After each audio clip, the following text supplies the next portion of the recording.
Cigarette smoke, bong hit leftovers, and voices surround the stage. Jimmy peers from behind the curtain and turns to us, smirking. "Real fucking wild bunch out there tonight," he says. He goes back and peers through the curtain, a single eye gazing into the abyss.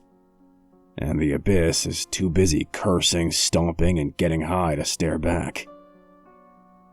Stitch and Twig are running around, getting equipment ready, talking with roadies, making sure the stage is set before we perform. Twig makes sure everything is in place. Stitch just points and yells. I'm leaning against the wall, opposite the curtain, watching everyone else. Stitch and Twig always double-check everything. They don't need or want my assistance. That way they're sure everything is perfect. They're sure there aren't any screw-ups. Jimmy told me when I first joined that live shows are half magic and half bullshit. The magic being all the prep work. When I asked him what the bullshit was composed of, he smiled and laughed. He never explained the second half. Jimmy did that a lot.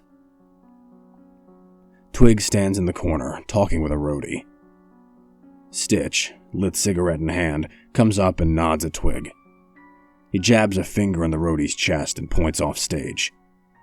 The roadie hustles away. Stitch turns to Twig and, for the first time all night, smiles as they embrace.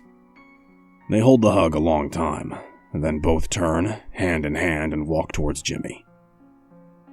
I put my cigarette out on the stage, stamp my black boot over it, scuffing the floor. One of the roadies would have to clean up later. I walked over to the rest of the band, nodding at each of them. I tapped Jimmy on the shoulder. He closed the curtain and whipped his head around, still smiling, like a dumb kid caught peeping.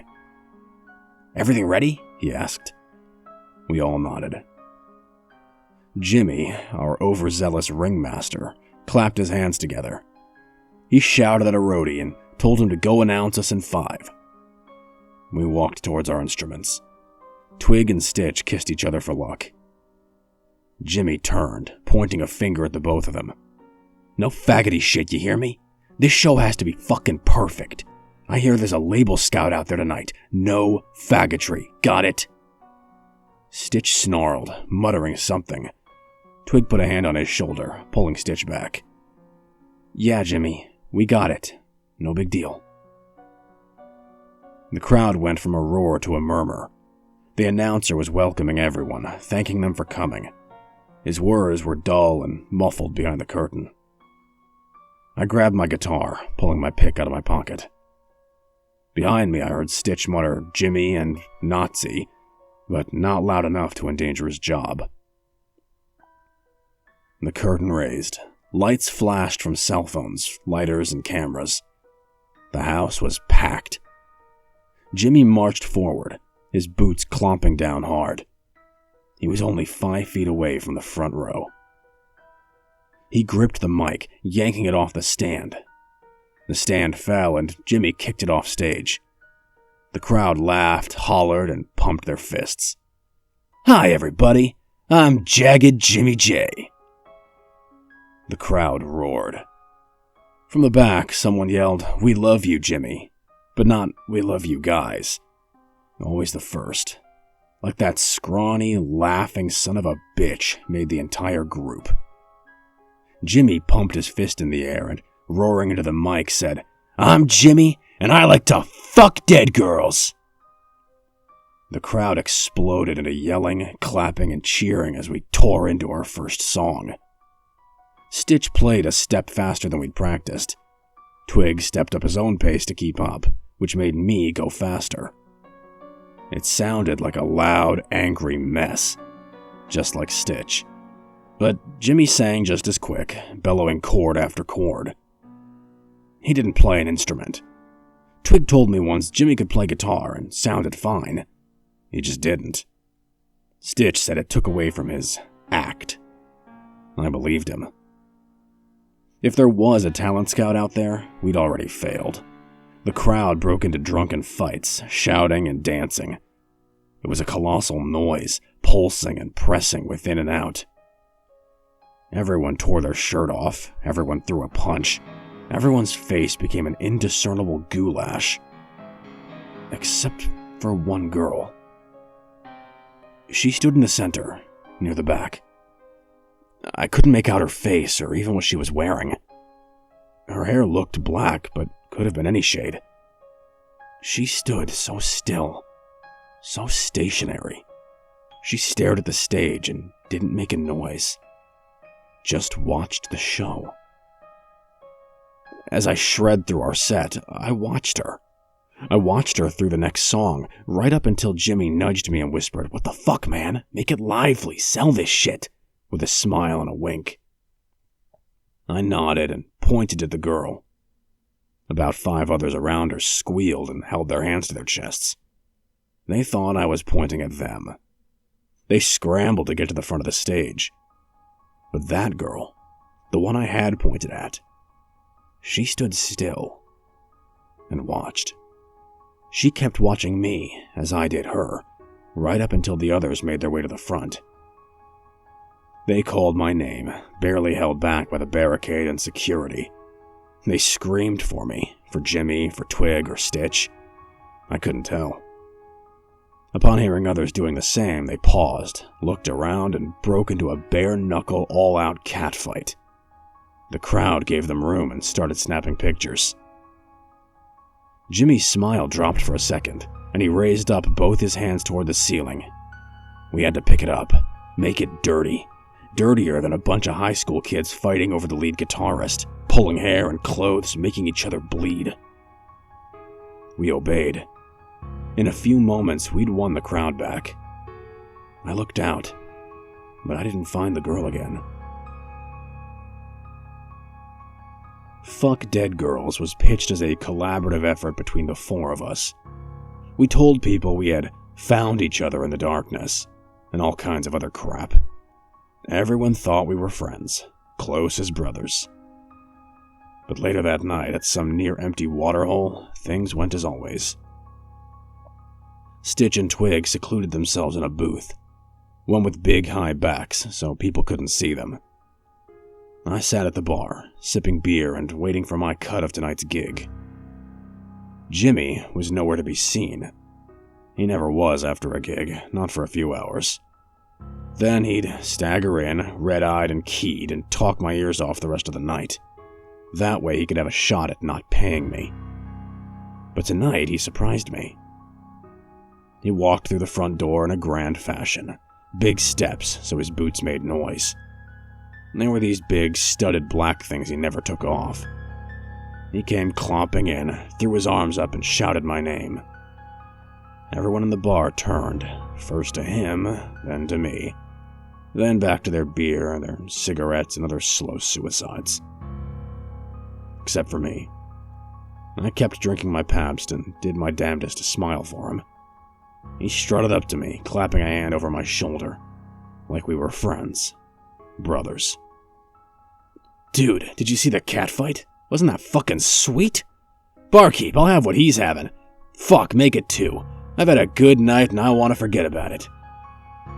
He turned to me, big fucking kid grin still on his face. No red eyes, no flared nostrils.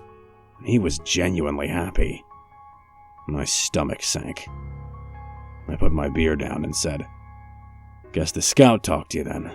Please, God, please let him say no. If he says yes and that he signed a contract, I might fucking blow my brains out. I don't want to work with him.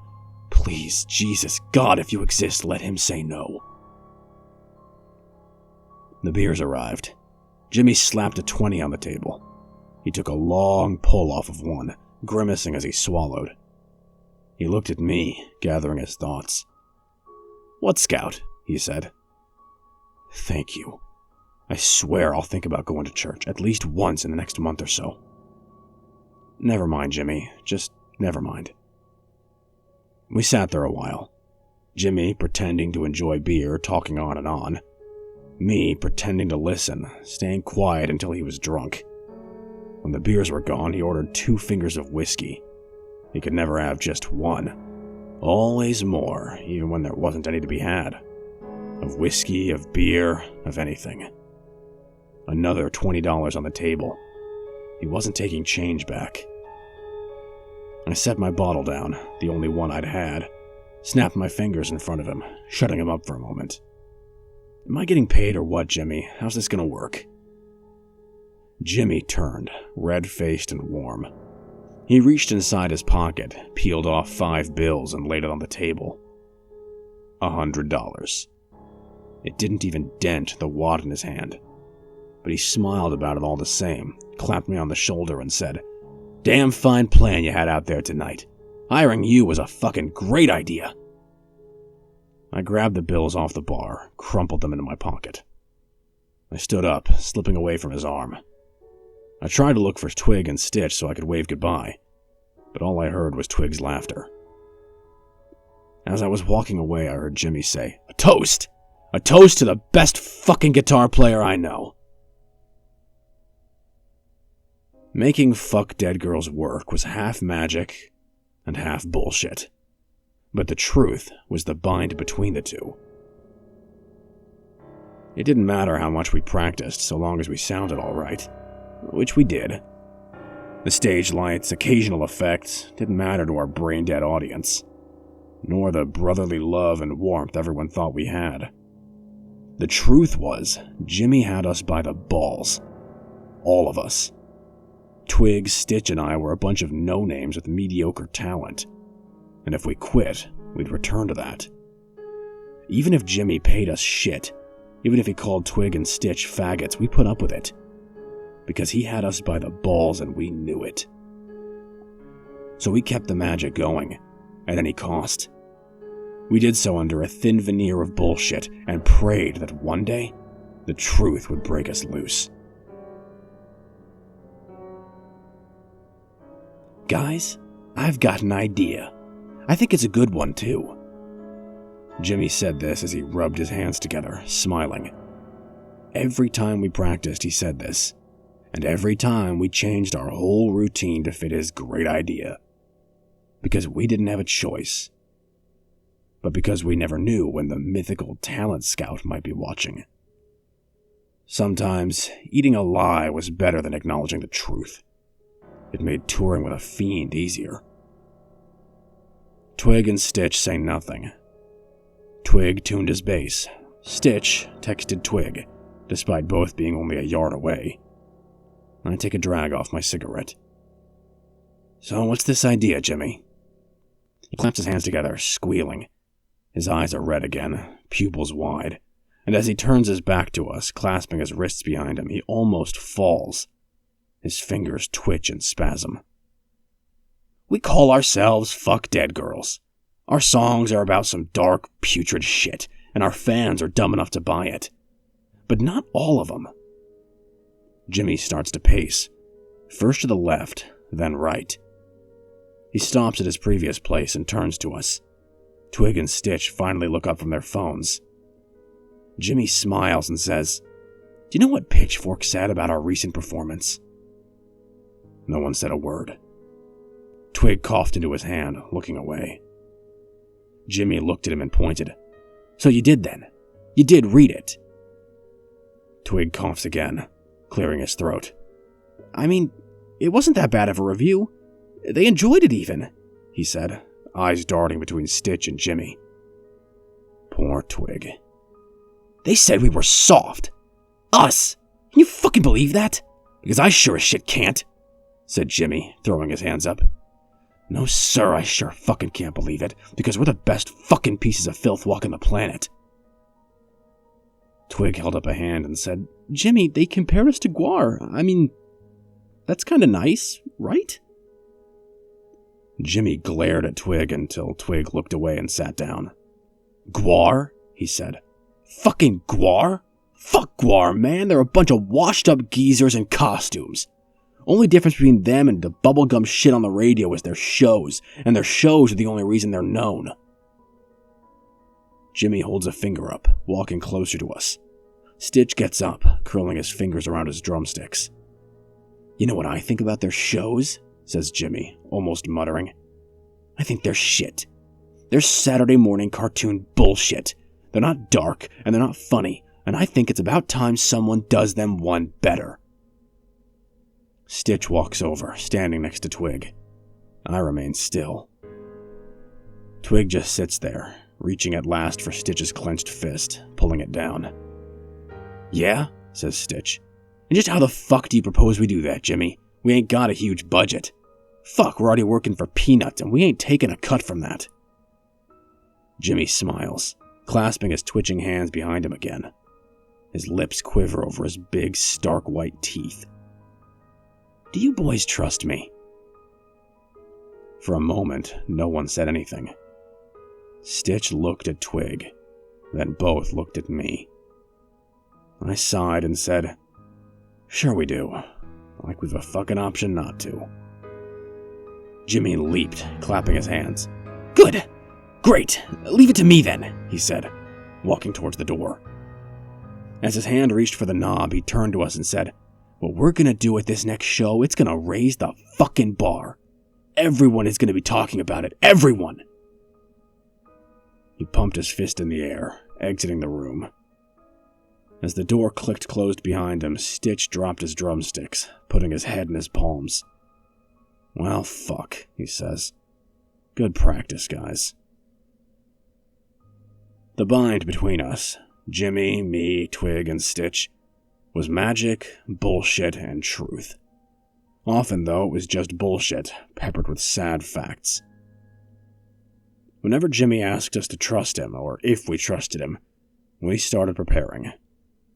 Preparing for disappointment, for ruin, for calamity. It wasn't hard, not really. We were already prisoners of our own choices.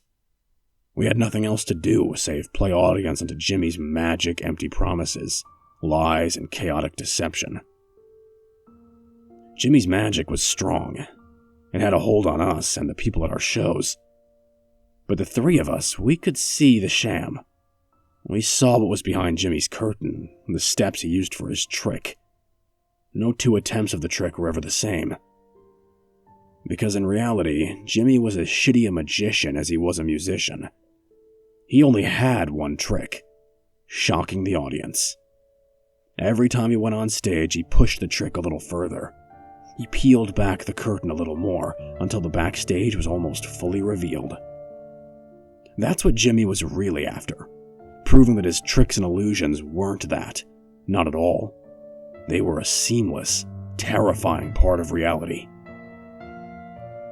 We hated Jimmy. All of us did. But that was only part of the truth.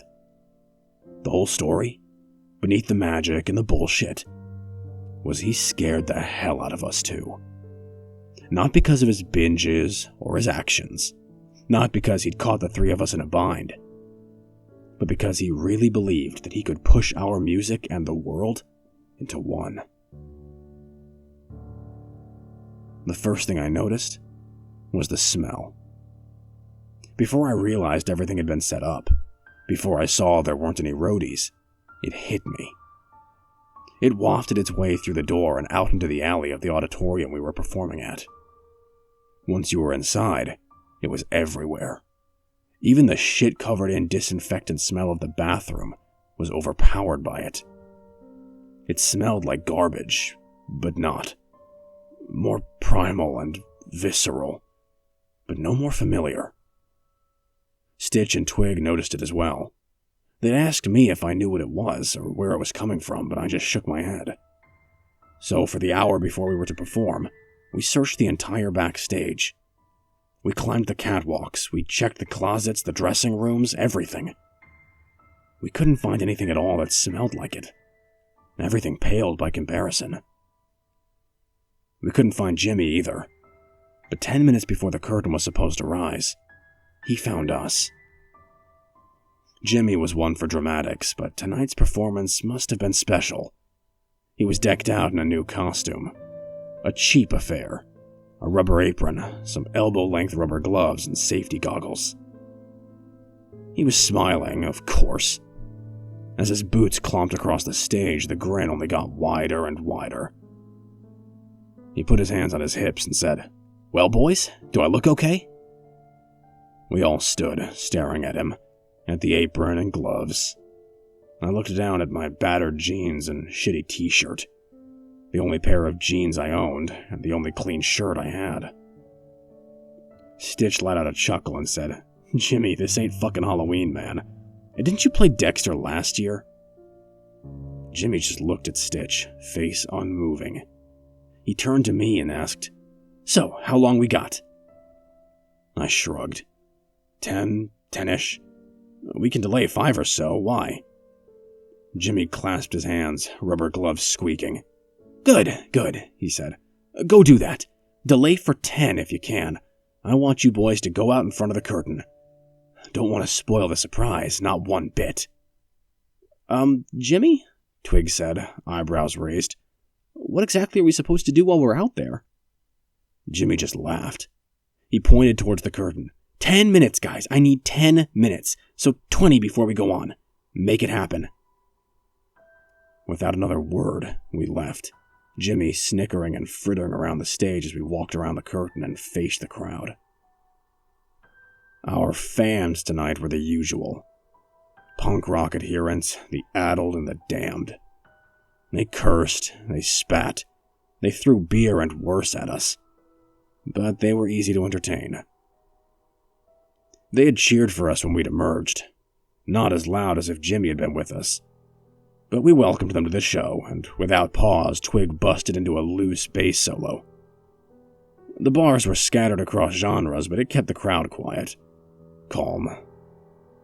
I checked my watch. 10 minutes had passed. Twig finished his solo and the crowd cheered. He bowed, a smile on his face and a tinge in his cheeks. Stitch cheered louder than anyone, his claps like thunder. He walked forward and wrapped an arm around Twig, reaching for the microphone. Good fucking evening, fuckers. How the hell is everyone? The crowd cheered, throwing up their hands, holding up middle fingers, phones.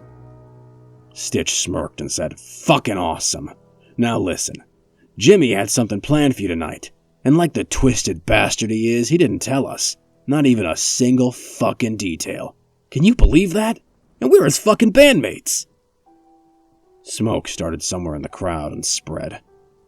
Pine needles and tobacco. But that other smell, the one we hunted for all night, it was still there. Still overpowering. And, strange as the notion seemed, stronger. Stitch looked back at me as the crowd stirred, pointing to his wrist. I checked my watch again. 18 minutes had passed. I gave him a thumbs up. He turned back to the crowd, saying something I didn't catch. I was already ducking behind the curtain, but stopped. There, sitting in a chair, surrounded by our gear, was the biggest, lumpiest burlap sack I've ever seen. It seemed stuffed, with the end towards the ceiling tied by twine, and Jimmy stood in front of it, still smiling, still laughing, even as he twirled something in his hands. He was spinning it so fast I only caught a glimpse of it as the lights hit it. Jimmy, said Stitch, 2 minutes, are you fucking ready or what? Jimmy stopped twirling the glinting thing, holding it still by the handle. A wooden handle. A wooden handle attached to a cleaver. Coupled with the costume, it fit, but not with that fucking smile of his. I stepped forward towards my things, plugging in my guitar. I glanced over my shoulder. Twig and Stitch were getting into position as well, but kept looking at the burlap sack. At Jimmy. At the knife. Jimmy, I said, grabbing my pick out of my back pocket. I don't know what the fuck you're planning, but... Jimmy looked up, holding up a hand. You said you trusted me, right? A moment passed and I sighed. There was no turning back now. We were going on in 1 minute. Yeah, Jimmy, I trust you. Good. Then just play the fucking set. Leave the rest up to me. I sighed again, facing the curtain. Standing there, taking a few breaths before we sprinkled the crowd with magic and bullshit, I realized something. I'd found the source of the smell. It was in the burlap sack, right behind me. The curtain raised, the crowd went silent, and Jimmy marched towards the microphone, clopping, squeaking, and shuffling. But when he gripped the mic and stared out into the crowd, the goofiness of the outfit went away. He didn't speak at first, just stood there, staring, searching. Then out came that practiced, worn-out smile. "Hi, boys and girls," he said, teeth glinting, butcher knife bopping absently in his other hand. "I'm Jagged Jimmy J, and tonight we're gonna have some audience participation." The crowd roared, cheering him on. "What's with the knife?" someone asked. "What's in the sack?" another. And yet more, "We love you, Jimmy. Have my children, Jimmy." Jimmy laughed and held up a hand. The crowd died to a dull murmur. Jimmy took the butcher knife and scratched his head with the dull side. "See, folks, you've supported us for so long. In a lot of ways, we'd not exist were it not for you. You're just as much a part of this band as any of us." Twig and Stitch looked at me. I shrugged and mouthed, "I don't fucking know." Jimmy turned, waving the butcher knife at the crowd and us. And he stopped, pointing towards the bag. "Tonight, boys and girls, I've got a little present for you. I'm gonna give you back a little part of you. How's that sound? You folks want to unwrap your gift?" People were jumping up and down, climbing atop shoulders and pillars to get a better view. "Open the bag! What's in the bag? Open the bag! What's in the bag?" they chanted, pumping their fists in the air. Jimmy just smiled and started walking towards the sack. The crowd went wild. Everyone was screaming, except for the four of us. Everyone was snapping photos, writhing and preparing. But Twig, Stitch, and I, we just watched as Jimmy started to cut the twine at the top of the sack. He pulled it away, throwing it into the crowd. He tugged the burlap down until it lay crumpled at the floor. He pulled away, throwing his arms up for the big reveal to a completely silent house. Twig gasped. Behind me, Stitch said, "What in the actual fuck is that?" I thought it was a dummy. A puppet, like the guys in Gwar used. But it was so real, so pale and clammy looking, I couldn't tell. It might have been a wax dummy, had its head not bobbed, fell, and tilted towards me, throwing the dark hair back to reveal a set of darkened, staring eyes. It was the girl in the crowd, the one from a few nights ago. Only, she was paler than before. So pale, her veins looked blue beneath her skin. She wore a thin white gown, one of those paper jobs like they put on you when you die. And she was staring at me, silent as before, just as still and beautiful as before. This had to be bullshit. This had to be something Jimmy had been planning for months. He was fucking with us. But she was so limp in the chair, Jimmy had to grab her by the hair, jerking her head forward just so she wouldn't fall. Her eyes didn't move. Neither did the rest of her. I whipped my head towards Stitch and Twig, both of whom stood looking at the chair, mouths agape. I looked at Jimmy, and he just kept smiling. His grip tightened on her hair, the knife gleaming brighter against the dark curls. Jimmy pulled the mic up to his face. He had the crowd's complete attention. "You know what I always tell the boys here? The best shows, they're a combination of a few things. Bullshit for one, but magic too. But the best of the best, those that are a cut above the rest, they're all one or the other." The crowd didn't move. It didn't stir, but it kept snapping pictures, reeling video, even now. But the truth is, those kinds of shows, they're afraid. Afraid to swallow their own lies. Afraid people will see past the tricks. The truth is, all those shows are is pure tea shit. Stitch got up and walked over towards me, drumsticks in hand. Twig crossed the stage, joining us. "What the fuck is going on here? Did he tell either of you anything?" Stitch said, jabbing a finger towards us. "I don't fucking know any more than you do. I've been with you the last few nights. How the fuck would I know what he was up to?" said Twig. Both glanced at me. "I know her," was all I could muster. I glanced over their shoulders, at the body, at Jimmy. but I don't have any idea what's going on. He hasn't told me anything." Jimmy's voice boomed over the microphone. "Real shows are what everyone wants. It's the final frontier of entertainment. Nothing is scarier, more magical or unbelievable than reality, than the truth. So here's something for you kids, something we've never told anyone, something you've undoubtedly thought about." Jimmy pulled the girl's head back, her hands sliding out of her lap, pointing towards the floor. The motion was sloppy, careless, and the girl still didn't move, not even her chest. "This girl was at a show," Jimmy said. "She was at our show, and she came up after and asked if I meant it, if I'd really fuck dead girls. And you know what I told her? The truth. I told her there was only one way to find out." My stomach started turning in knots. The color drained from Twig's face. Stitch reached out and pulled him closer, holding him still. Holding him up so he'd not faint, as Jimmy bent and pressed his lips against the girl's mouth. The crowd went nuts. They still thought it was a fucking act. They weren't close enough to smell her, to see her sitting there motionless. Jimmy stood back up and wiped his mouth, still smiling. He held the knife up, catching the stage lights with it. "Dude, this is bad. This is really fucking bad," Stitch said, turning towards me. "We've got to get the fuck out of here. Like now." As now left Stitch's mouth, Jimmy brought down the knife, hard and fast across the body's neck. Hard enough that blood sprayed as he pulled the knife up and slammed it down again with a wet, meaty pop. Again and again the cleaver came down, and as it did, the crowd just roared louder and louder.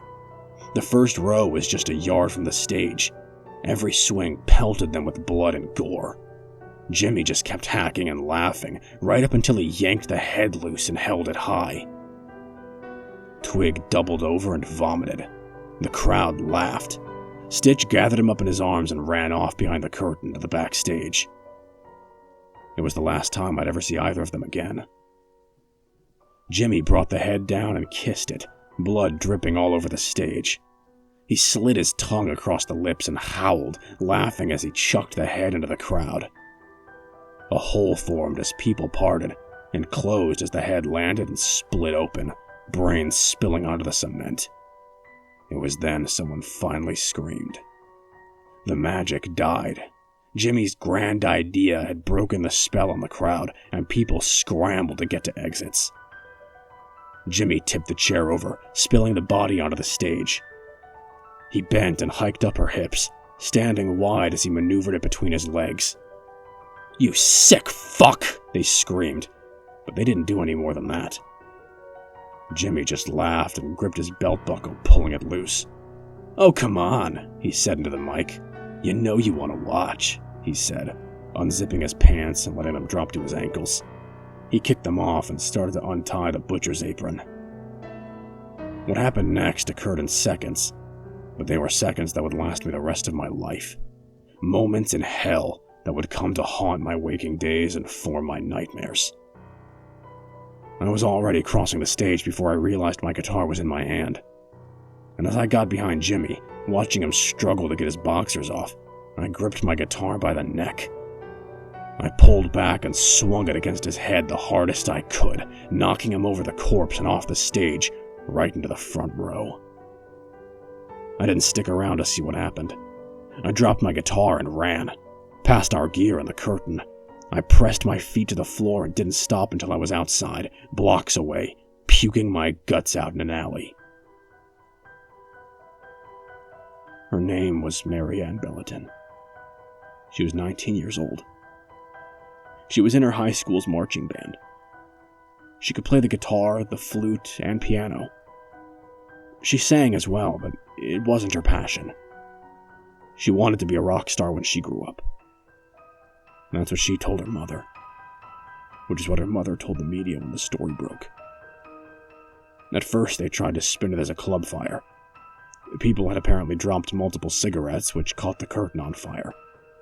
But then the eyewitness reports came out, and the fact only one body was on the stage, decapitated, corroborated these reports.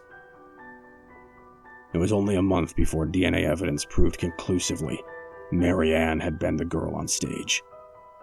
A girl who'd just been another girl in the crowd with a dream, wanting to see her favorite band perform. And then she'd run into Jimmy. The media plastered our names all over. They reeled us in with Jimmy, saying we were all a part of some secret cabal. We worshipped Satan and did stuff like this all the time. Just some bullshit and magic to feed their viewers. I gave Twig and Stitch a call from a payphone in Arizona one time. I asked them how they were, since they hadn't moved once the news story broke. Twig just cried, and Stitch told me he was sorry, but he didn't want me calling again. Ever. He wished me good luck, and hung up. I traveled to roadhouses after that. I played for beer most nights. I'd join in with a bar band here and there, but I never got another job with a band. I daydreamed too much, they would tell me. I'd stare too much at the audience, they'd say. But they didn't understand, and I could never tell them who I was looking for. Because at every show, regardless of where I was, she was there. The girl in the crowd, with the pale skin and black hair. Mary Ann Belleton. As beautiful and silent as she was in life.